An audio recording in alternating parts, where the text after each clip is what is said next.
मुझे तस्वीरों में यहां पर सुनील जी भट्ट नजर आ रहे हैं जम्मू से, और हमें सुनाई पड़ रहा है कि वहां जश्न हो रहा है। सुनील जी भट्ट, ये जो एक बड़ा ऐतिहासिक फैसला जिसे बीजेपी बता रही है, क्या रिएक्शन जम्मू में है? लोग क्या प्रतिक्रिया दे रहे हैं 10% आरक्षण को लेकर जो सवर्णों को मिला है?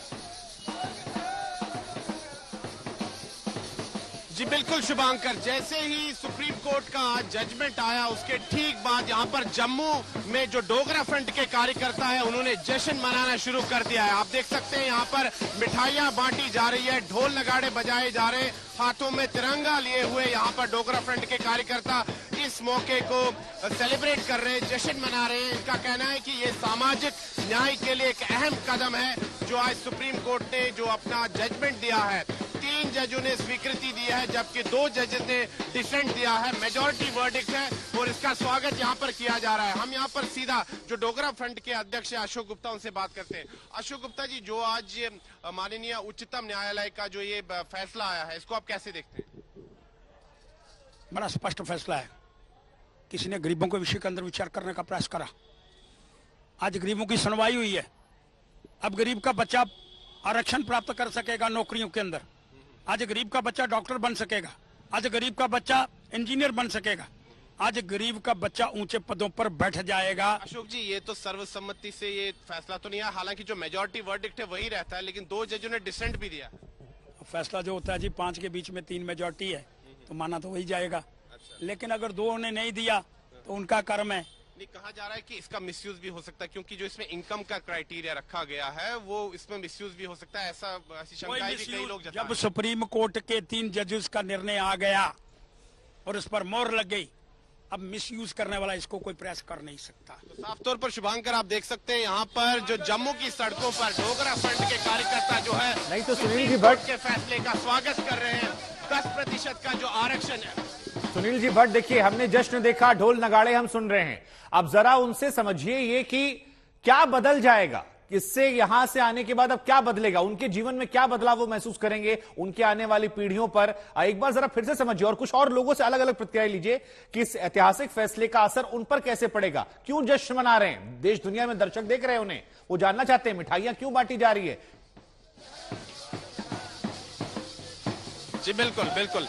जी मुझे बताइए कि आपको क्या लगता है कि आपके जीवन में इससे क्या बदलाव आएगा? आज आप इस मौके को सेलिब्रेट कर रहे हैं, उत्सव के रूप में मना रहे हैं, आपको क्या लगता है इससे क्या बदलाव?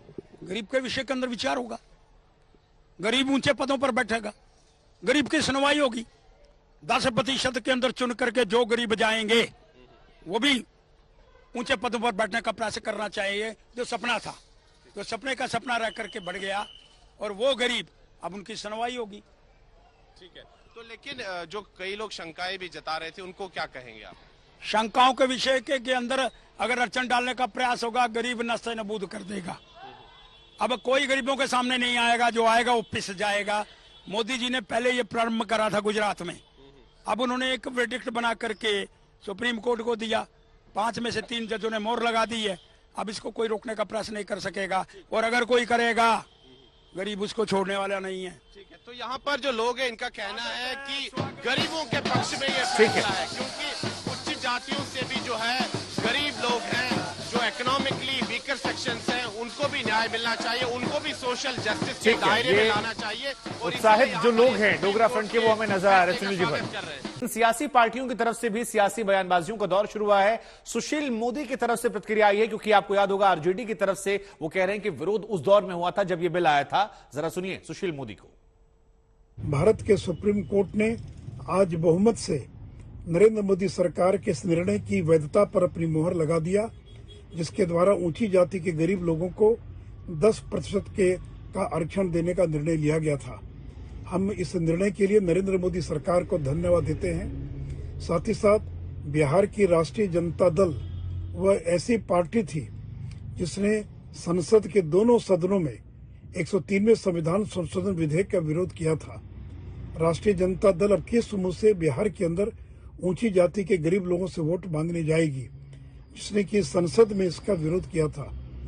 और आरजेडी के साथ साथ इंडियन यूनियन मुस्लिम लीग और डीएमके, ये 3 ऐसी पार्टियां थी जिन्होंने राज्यसभा और लोकसभा इन दोनों सदनों में ऊंची जाति के गरीब लोगों के आरक्षण के विरोध किया था। और आम आदमी पार्टी ने इस निर्णय के विरोध में सदन का बहिष्कार कर दिया था।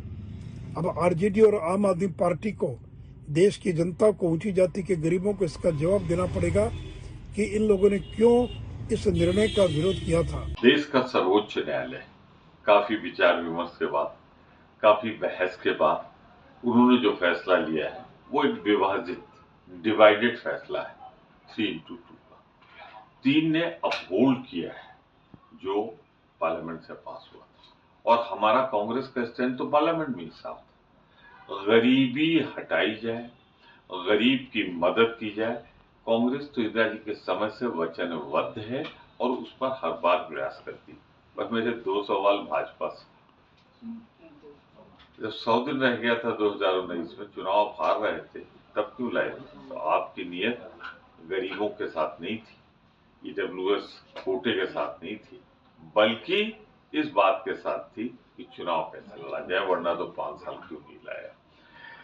दूसरा सवाल मैं जानना चाहता हूं कि 47 साल की सबसे बड़ी बेरोजगारी जिस सरकार के पास हो, जो आर्मी में, सेना में भी 4 साल के लिए भर्ती करके नौजवानों को बेरोजगार कर रही हो, उसके पास नौकरियां कहाँ है? ये तो भाजपा का चुनावी हथकंडा था।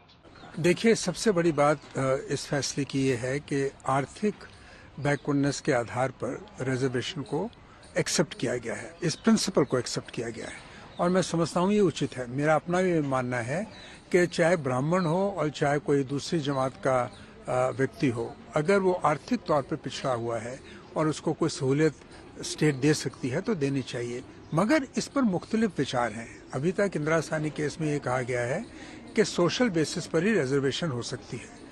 अब संविधान में संशोधन करके पार्लियामेंट ने इकोनॉमिक बेसिस को प्राथमिकता दी है, उसको सुप्रीम कोर्ट ने अपहोल्ड किया है। सो इसमें सबसे बड़ी बात जजमेंट की ये है कि आर्थिक पिछड़ापन रिजर्वेशन या आरक्षण का आधार हो सके, इसको कबूलियत मिल गई है।